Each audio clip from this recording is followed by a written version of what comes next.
Netcasts you love. From people you trust. This is Twit. Bandwidth for Android App Arena is provided by Cashfly at CACHEFLY.com.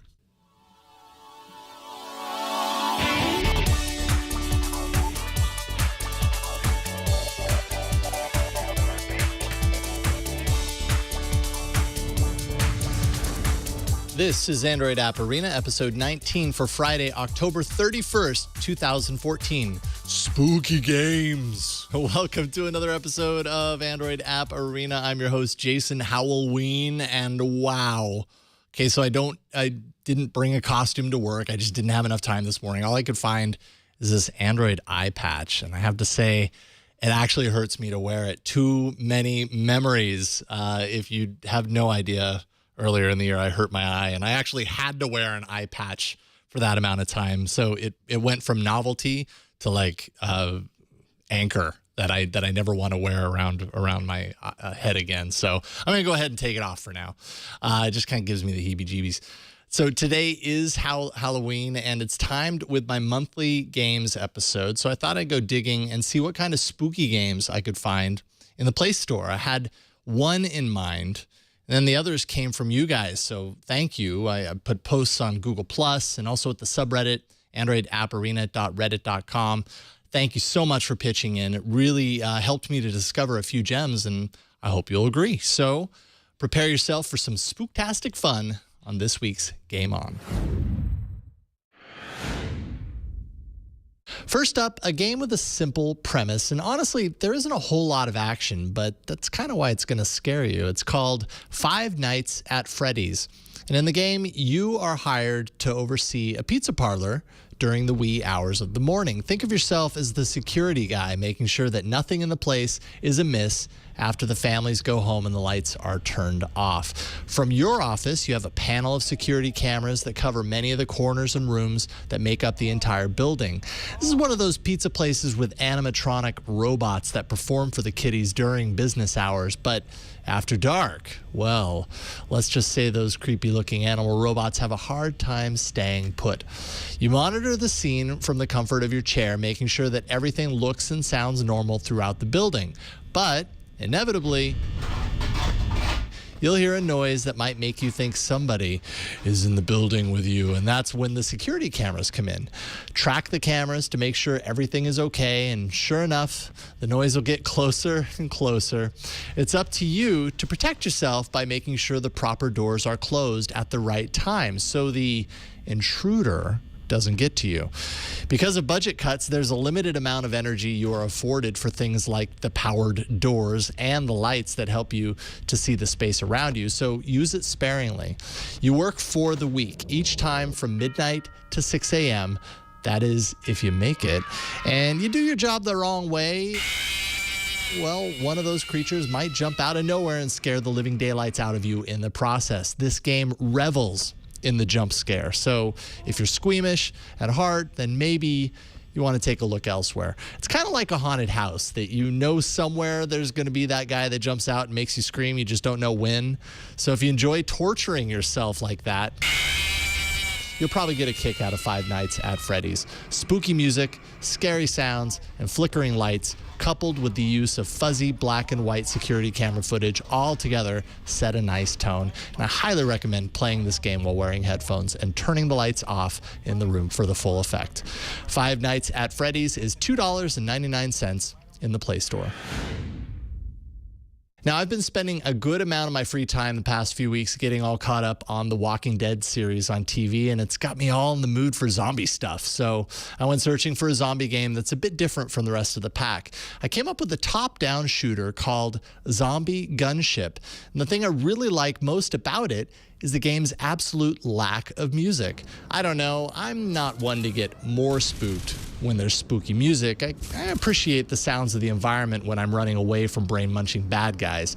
And in Zombie Gunship, You're the gunner, sitting inside an AC-130 gunship, flying over a vast landscape. As the plane circles the huge area, you must scan the surface looking for hordes of zombies and take them out with your bevy of weapons. Different weapons bring the view closer to the zombies, and it's all shown in night vision, which really does a great job at creating an eerie environment, even if the action is so far away that you might not die yourself. You lose when you either kill too many civilians or allow even one zombie to penetrate the safety stronghold down below. You'll be warned when a zombie gets too close to that stronghold, and that's your cue to hurry over to the entrance and blast them out of existence. The civilians will do their best to flock into the stronghold as well, given you can protect them from the undead beasts that stand in their way.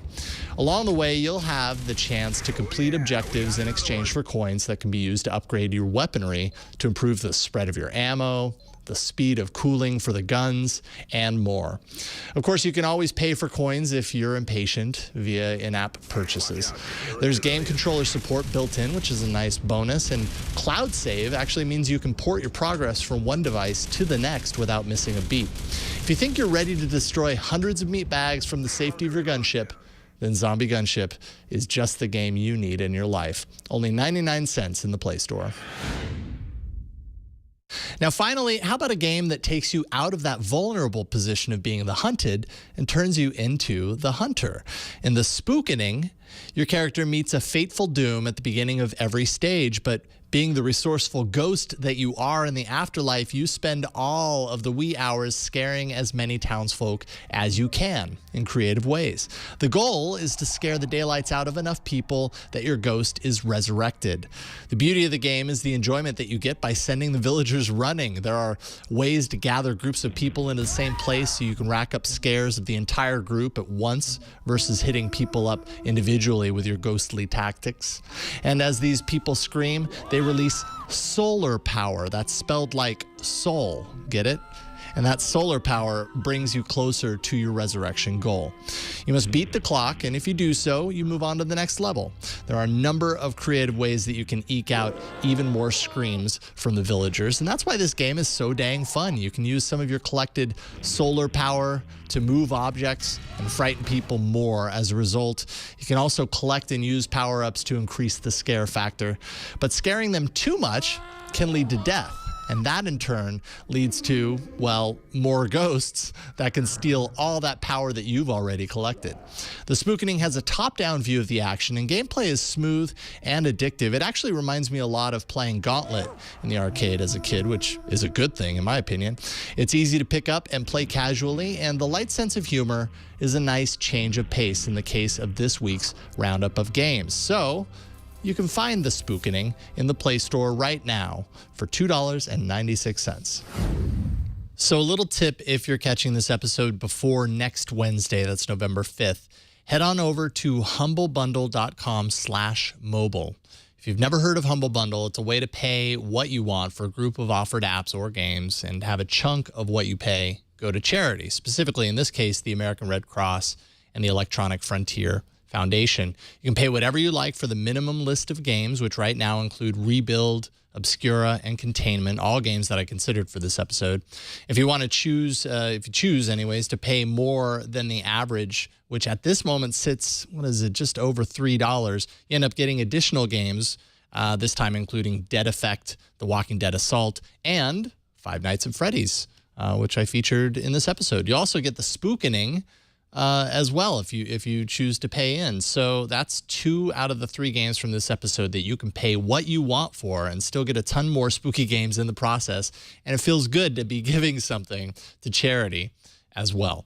So check out Humble Bundle at humblebundle.com/mobile. Really great site. Now, shifting gears entirely, last week, out of nowhere, you may have suddenly heard about a new app by Google that everyone on the internet just had to have an invite for. So let's take a look at Google's new hotness in this week's Hot to Trot. So you ever hear this one? Google unleashes a new app or service as invite only, and then the internet goes nutso trying to find an invite to be some of the first early adopters through the gate. Social networks are filled with posts like, invite please, followed by their email address in the hopes that somebody will be kind enough to throw one of their spare invites to that poor soul on the other side of the world. Look, it happened when Gmail launched, and fittingly, it happened when Google unveiled its next stab at email called simply Inbox. Inbox by Google can best be described as Google Now for your email. Inbox approaches email from the GTD side of things, which stands for Getting Things Done. This is where your email inbox actually acts as a to-do list more than a casual conversation environment. Notice that I can swipe a message to the left and I'm given the option to snooze that message until a later date. Swipe it to the right, and it's marked as done, which is more or less the same as archive in Gmail. But even that simple name change paints this more as a productivity process than document management. Similar messages are grouped together, which makes it easy to find important groups or simply dismiss hundreds of spam messages from view in one single swipe, which I love. That might seem like a dangerous maneuver, but anything you mark as done is moved over into that done folder, making it easy to find anything you move accidentally. Now, Google is all in on its material design spec, and it's in full effect with Inbox, both on Android and through the web client for Inbox. That floating action button actually allows you to quickly send a message to some of your most important contacts. As this app is focused so deeply on productivity, you are given this switch at the top to swap the view between your inbox and your to-dos, which, by the way, are also brought in from any reminders you set inside Google Now.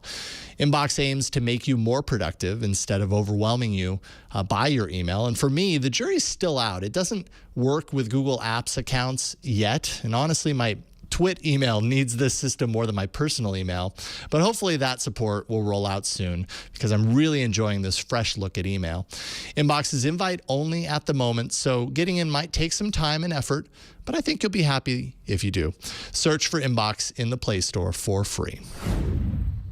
All right, I hope you've discovered a few new gems for your device with me today. I always love hearing from you guys, so please send in your favorite apps, your categories, picks, whatever you got, to arena@twit.tv. There's also a subreddit where I post categories from time to time asking that you add your favorite apps or vote up the ones you see posted there already, and that can be found at androidapparena.reddit.com.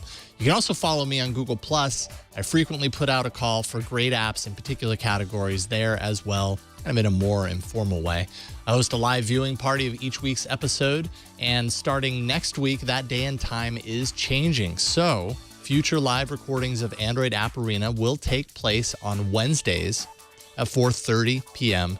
Pacific following Tech News Tonight. And this begins next Wednesday, November 5th.